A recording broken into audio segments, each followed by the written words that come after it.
وإذا قيل لهم لا تفسدوا في الأرض قالوا إنما نحن مصلحون যদি কোরআন থেকে বলা হয় তাদেরকে ওয়াজ করা হয় দুনিয়ার জমিনে তোমরা ফাসাদ সৃষ্টি করো না, দুনিয়ার জমিনে তোমরা হট্টগোল সৃষ্টি করো না, দুনিয়ার জমিনে তোমরা বিপর্যয় সৃষ্টি করো না, তারা বলে আমরা দুনিয়ার জমিনে ফাসাদ সৃষ্টি করি না, আমরা মানুষদেরকে সংশোধনের পথ দেখাই।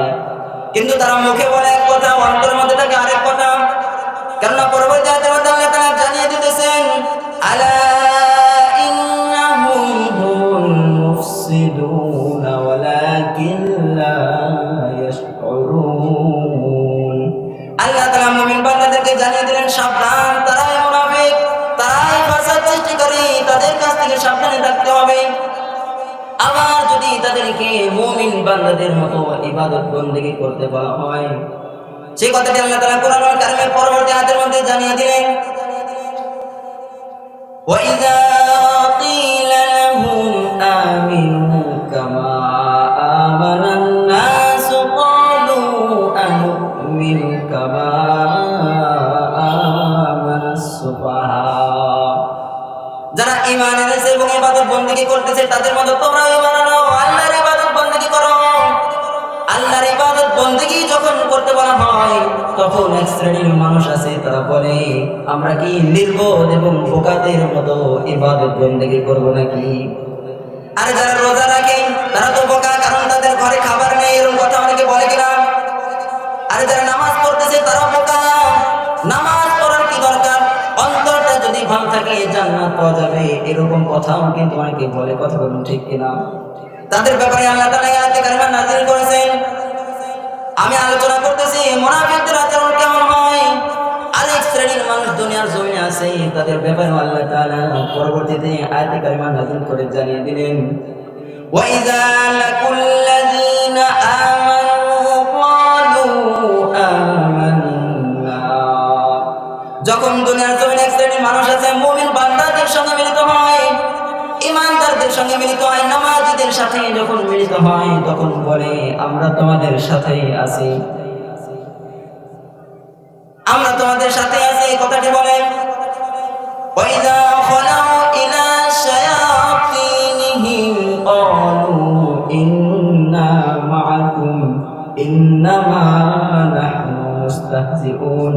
আবার যখন কাফেরদের সঙ্গে মিলিত হয়, আবার যখন হিন্দুদের সঙ্গে মিলিত হয়, বিধর্মীদের সঙ্গে যখন মিলিত হয় তখন তারা বলে আমরা তোমাদের সাথে আছি।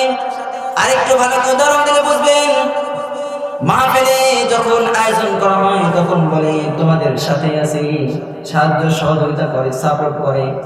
আবার যখন ইহুদি খ্রিস্টান কাফেররা মূর্তি পূজা করে, শিরকের কাজ করে, সেখানেও গিয়ে বলে আমরা তোমাদের সাথে আছি। এরকম দুই ধর্মের মানুষ দুনিয়ার জমিনে আছে না নাই? অর্থাৎ মুমিনদের মুনাফিকিনা ফিদ দারকিল আসফালি মিনান নার। আল্লাহু আকবার। নিশ্চয় মুনাফিকরা জাহান্নামের একেবারে সর্বনিম্ন স্তরে চলে যাবে। আমার প্রশ্ন হলো, ইহুদি খ্রিস্টান কাফেররা ঈমান না থাকার কারণে জাহান্নামের মধ্যে চলে যাবে, কিন্তু মুসলমানদের মধ্যে থেকে যদি আমরা মুনাফিকের আচরণ আমাদের মধ্যে থাকে তাহলে আমরা জাহান্নামের মধ্যে চলে যাব। তাহলে ওই ইহুদি খ্রিস্টান আর আমাদের মুসলমানদের একই জায়গায় যদি আমাদের যেতে হয় তাহলে ঈমান থেকে আমাদের লাভটা কি? ঠিক না? তাহলে আজকে আমরা জানবো যে কি কি কারণে মানুষের আচরণ কেমন হলে সেই মানুষটা মুনাফিকের মধ্যে পড়ে, এবং এই আচরণ যদি আমার আপনার ভিতর থাকে তাহলে আজ থেকে তওবা করে ফিরে আসবো আল্লাহ তাআলার পথে। কে কে রাজি আছেন? দুই হাত উঁচু করে আল্লাহ তাআলাকে দেখান। লিল্লাহি তাকবীর। আল কোরআনের আলো, কোরআন আছে যেখানে, লিল্লাহি তাকবীর।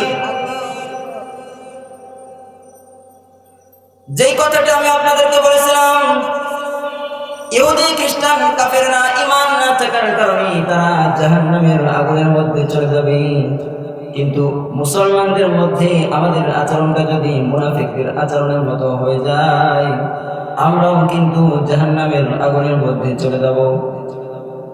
কয়েকটি আচরণের কথা আল্লাহ তাআলা কোরআনুল কারীম আমাদেরকে জানিয়ে দিয়েছেন। আল্লাহ তাআলা জানিয়ে দিয়ে বোঝাতে চান, হে আমার মুমিন বান্দারা, তোমরা সাবধানে থাকো, তোমাদের মধ্যে যেন মুনাফিকদের আচরণের কোন আচরণ না ঢুকে যায়, যাতে করে তোমরা জাহান্নামের আগুন থেকে বাঁচতে পারো। কি কি আচরণের কথা আল্লাহ তাআলা কোরআনুল কারীমের মধ্যে তুলে ধরলেন, ভালো করে লক্ষ্য করুন। সূরাতুল বাকারার 8 নম্বর আয়াতের মধ্যে আল্লাহ তাআলা বলে দিয়েছেন, ওয়া মিনান নাসি মান ইয়াকুলু আমান্না বিল্লাহি ওয়া বিল ইয়াউমিল আখির ওয়া মা হুম বিমুমিনিন। আল্লাহু আকবার। মানুষের মধ্য থেকে, ঈমানদারদের মধ্য থেকে এক শ্রেণীর মানুষ আছে যারা ঈমান এনেছে, কিন্তু আল্লাহ তাআলা তাদেরকে লক্ষ্য করে বলতেছে, ঈমানদারদের মধ্য থেকে এক শ্রেণীর মানুষ আছে যাদের ঈমানের কোনো দাম নাই। তারা মুখে বলে ঈমানদার, কিন্তু তারা ঈমানদার নয়। পরবর্তী আয়াতের মধ্যে আল্লাহ তাআলা জানিয়ে দিলেন, ইখাদিউনা আল্লাহ ওয়াল্লাযীনা আমানু ওয়া মা ইয়াখদাউনা ইল্লা আনফুসাহুম ওয়া মা ইয়াশউরুন। আরেক শ্রেণীর মানুষের আচরণ মুনাফিকদের আচরণের মতো। ভালো করে লক্ষ্য করুন, দুনিয়ার জমিনে আরেক শ্রেণীর মানুষ আছে, তারা মুমিন বান্দাদেরকে ঠকায়। দুনিয়ার জমিনে মুমিন বান্দাদেরকে সহজ সরল পাওয়ার পরে আর্থিকভাবে তাদের ক্ষতি করে, অর্থ সম্পদ আত্মসাৎ করে, বিভিন্নভাবে মুমিন বান্দাদেরকে ঠকায়। আর আল্লাহ তাআলাকেও তারা ঠকায়। কারণ মুয়াজ্জিন যখন মসজিদ থেকে আযান দিয়ে দেয়, আল্লাহ তাআলার পক্ষ থেকে যখন মুমিন বান্দাদেরকে ডাকা হয় নামাজ আসার জন্য, তখন ওই বান্দা নামাজে আসে না, ঘরে বসে থেকে সময়টা কাটিয়ে দেয়। মসজিদ থেকে মুয়াজ্জিন যখন আযান দিয়ে দেয়, দোকানে বসে সময়গুলো কাটিয়ে দেয়, রাস্তাঘাটে ঘোরাফেরা করে সময়গুলো কাটিয়ে দেয়। আর তারা মনে মনে চিন্তা করে আল্লাহ তাআলাকে ফাঁকি দিতেছি, ঠিক কিনা? মনে মনে তারা চিন্তা করে আল্লাহ তাআলাকে ফাঁকি দিতেছি, ধোঁকা দিতেছি, কিন্তু না। কারণ কিয়ামতের ময়দানে যখন জান্নাতীরা জান্নাতে চলে যাবে, জাহান্নামীরা যখন জাহান্নামের মধ্যে চলে যাবে, ওই জাহান্নামে যারা বান্দা যাদের উপরে জাহান্নামের নির্দেশ হয়ে যাবে, তারা তখন আফসোস করবে আর বলবে, দুনিয়ার জমিনে যদি আল্লাহ তাআলার হুকুম মেনে জীবনটাকে পরিচালনা করতাম, নবীর সুন্নাত মেনে যদি জীবনটাকে পরিচালনা করতাম, আলেম ওলামার কথা মেনে যদি জীবনটাকে পরিচালনা করতাম, আজকে কিয়ামতের ময়দানে জাহান্নামের বাসিন্দা আমার হওয়া লাগতো না। সেদিন আর আফসোস করে কোনো লাভ হবে না। জান্নাতীরা জান্নাতে চলে যাবে, জাহান্নামীরা জাহান্নামে চলে যাবে। জান্নাতীরা জাহান্নামীদেরকে প্রশ্ন করবে, মা সালাকাকুম ফি সাকর, কোন কারণে তোমরা জাহান্নামের বাসিন্দা হয়ে গিয়েছো? এইবার জাহান্নামীরা প্রশ্নের উত্তর দেবে, ক্বালু লাম নাকু মিনাল মুসাল্লিন, দুনিয়ার জমিনে আমরা মুসল্লি ছিলাম না, দুনিয়ার জমিনে আমরা নামাজ আদায় করি নাই, নামাজ না পড়ার কারণে, মুসল্লি না হওয়ার কারণে আজকে আমরা জাহান্নামের বাসিন্দা হয়ে গিয়েছি। তাহলে চিন্তা করে দেখেন, জাহান্নামের আগুন থেকে যদি বাঁচতে চাই, মুসল্লি হওয়ার দরকার আছে না নাই? জাহান্নামের আগুন থেকে বাঁচতে হলে মুসল্লি হওয়ার দরকার আছে। মুসল্লি কাকে বলা হয় ভালো করে লক্ষ্য করুন। যে ব্যক্তি 5 ওয়াক্ত নামাজ জামাতের সাথে আদায় করবে, ওই ব্যক্তিকেই বলা হয় মুসল্লি। অন্যথায় শুধুমাত্র জুমা নামাজ আদায় করলে কিন্তু মুসল্লি হওয়া যায় না। আমি এবার যে কথাটি বলতেছিলাম, মুনাফিকদের আচরণ কেমন হবে, পরবর্তী আয়াতের মধ্যে আল্লাহ তাআলা জানিয়ে দিলেন, ফি কুলুবিহিম মারাদুন ফাযাদাহুমুল্লাহু মারাদা ওয়া লাহুম আযাবুন আলীমুন বিমা কানু ইয়াকযিবুন। দুনিয়ার জমিনে আরেক শ্রেণীর মানুষ আছে যারা গুনাহ করতে করতে, আল্লাহ তাআলার নাফরমানি করতে করতে অন্তরটা কালো হয়ে গেছে, এখন আর নেকির কাজ করতে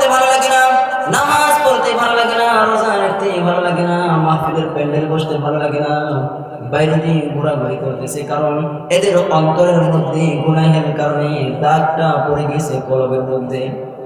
আল্লাহ তাআলা তাদের দাগটাকে আরো বৃদ্ধি করে দিয়েছে, তাদের রোগটাকে আরো বৃদ্ধি করে দিয়েছে।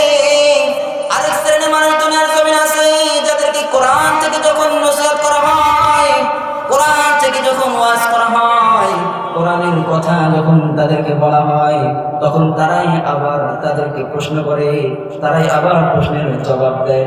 আল্লাহ তাআলা তাদের ব্যাপারে কোরআনুল কারীমের মধ্যে বলে দিলেন, ওয়াইযা কিলা লাহুম লা তুফসিদু ফিল আরদি ক্বালু ইন্নামা নাহনু মুসলিহুন। যদি কোরআন থেকে বলা হয়, তাদেরকে ওয়াজ করা হয়, দুনিয়ার জমিনে তোমরা ফাসাদ সৃষ্টি করো না, দুনিয়ার জমিনে তোমরা হট্টগোল সৃষ্টি করো না, দুনিয়ার জমিনে তোমরা বিপর্যয় সৃষ্টি করো না। তারা বলে আমরা দুনিয়ার জমিনে ফাসাদ সৃষ্টি করি না, আমরা মানুষদেরকে সংশোধনের পথ দেখাই।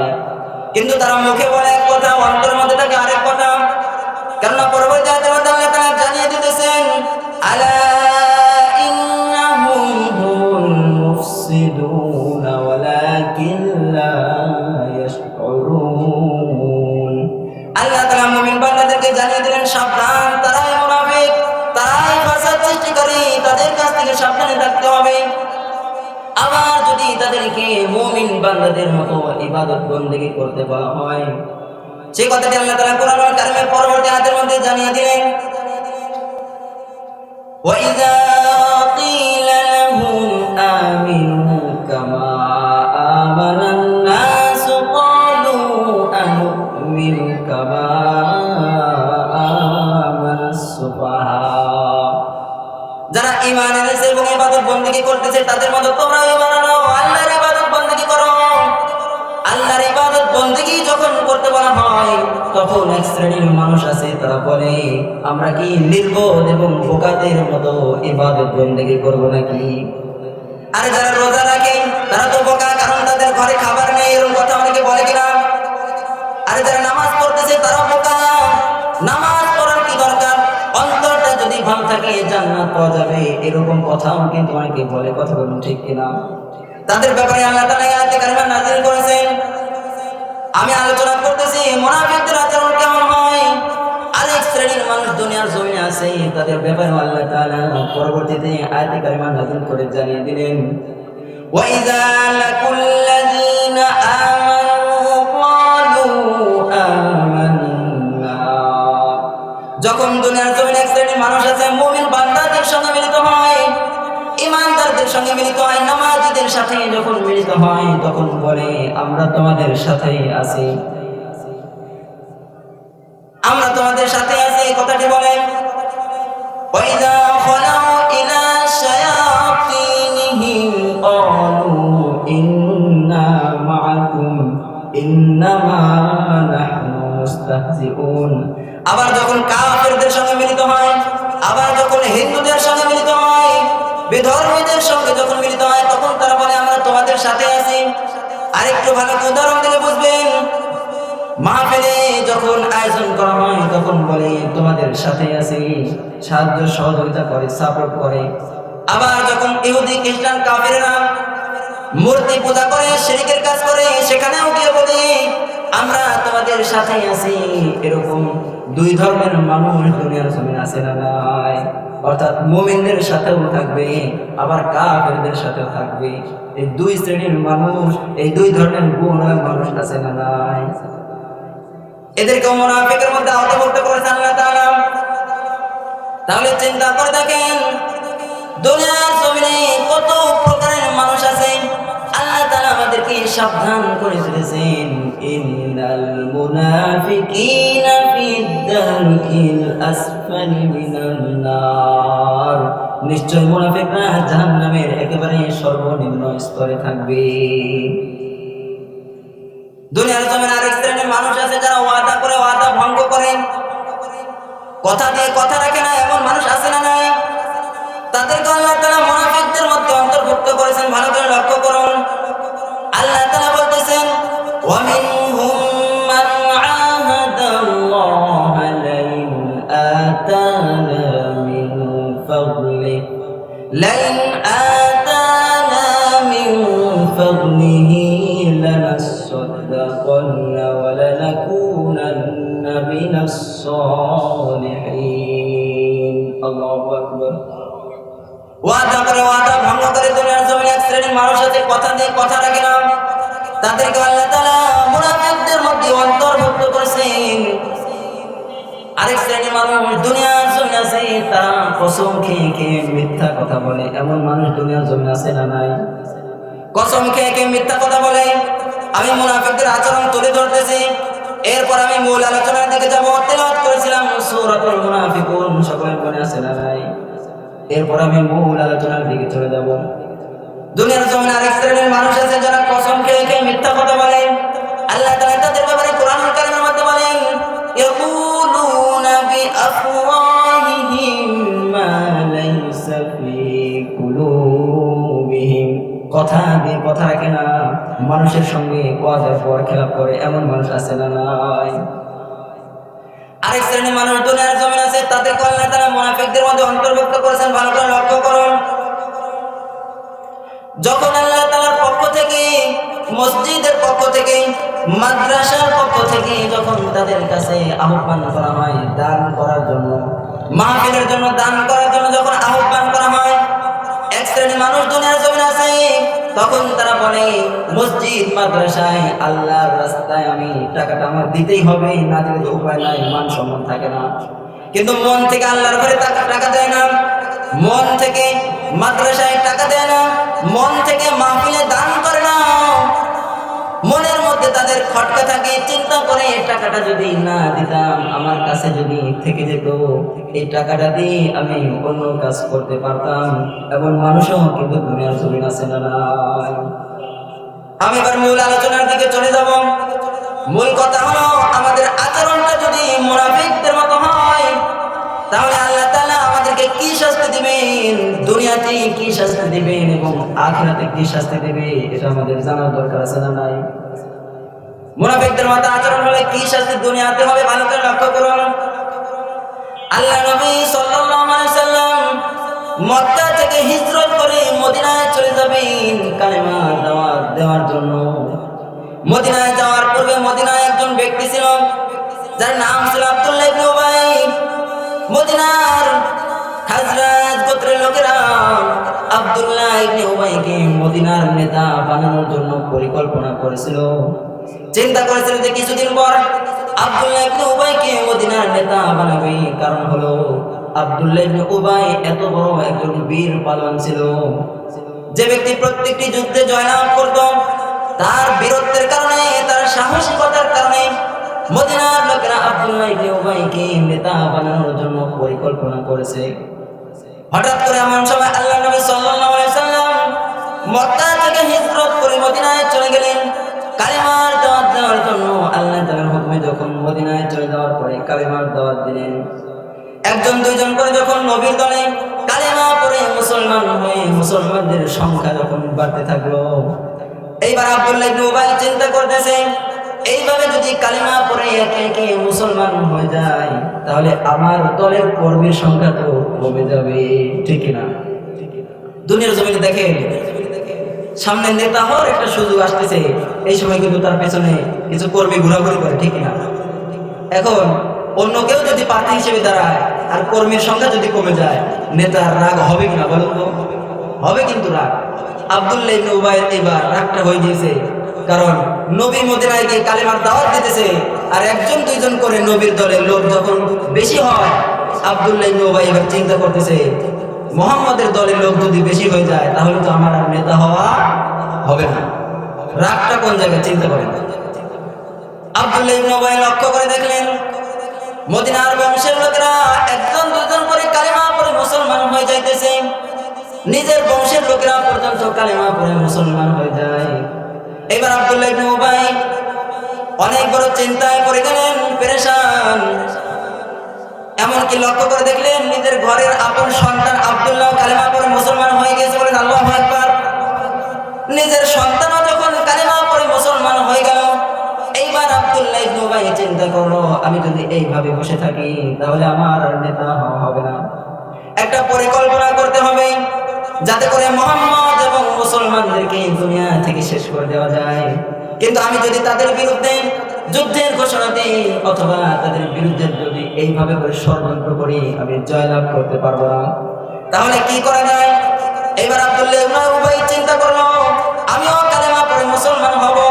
কিন্তু মনে মনে তার চিন্তা কালেমা পড়ে মুসলমান হবে, আর মনে মনে মুসলমান সেজে তলে তলে মুসলমানদেরকে ধ্বংস করার পরিকল্পনা করবে। বলুন নাউজুবিল্লাহ।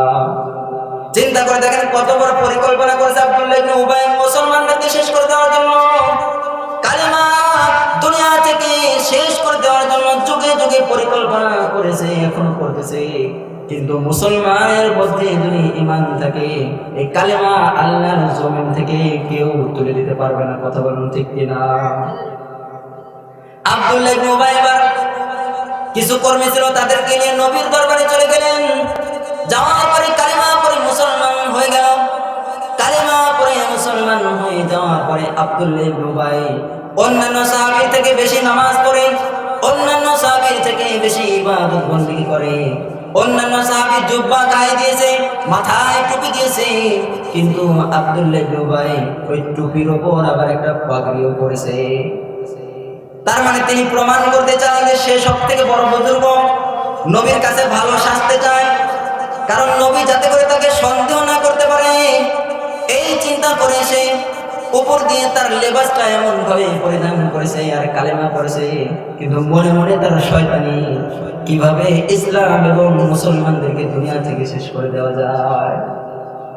চিন্তা করে দেখেন আব্দুল্লাহ ইবনে উবাই এবার আল্লাহ নবী সাল্লাল্লাহু আলাইহি সাল্লাম যুদ্ধে পাঠিয়ে দিলেন মুসলমানদেরকে।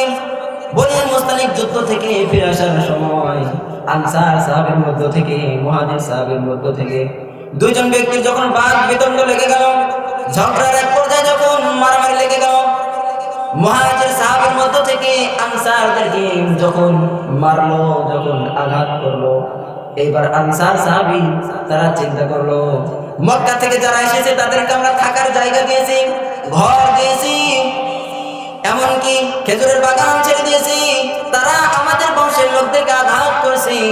আব্দুল্লাহ ইবনে উবাইকে বললো, দেখো যারা মক্কা থেকে এসেছি তাদেরকে ঘর দিলাম, জায়গা দিলাম, আজকে তারাই আমাদেরকে আঘাত করলো, মারলো।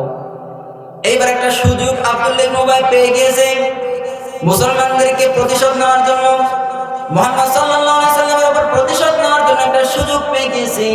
তার বংশের লোকদেরকে একত্রিত করে বলতেছে, সব কিছু তোমাদের জন্য হয়েছে, যদি মুহাম্মদকে মদিনায় জায়গা না দিতে আর মক্কা থেকে আগত মুসলমানদেরকে যদি মদিনায় জায়গা না দিতে, আজকে তারা আমাদের বংশের লোকের উপর আঘাত করতো না।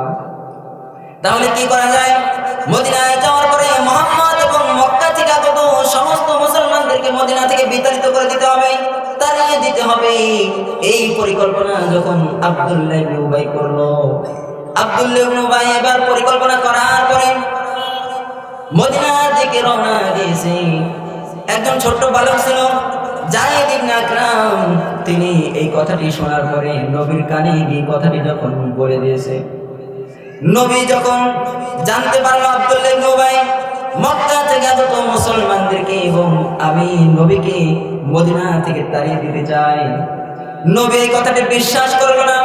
কারণ আব্দুল্লাহ ইবনে উবাই এত বড় বুজুর্গ ছিল, সাহাবীদের মধ্য থেকে সব থেকে বেশি ইবাদত বندگی করত।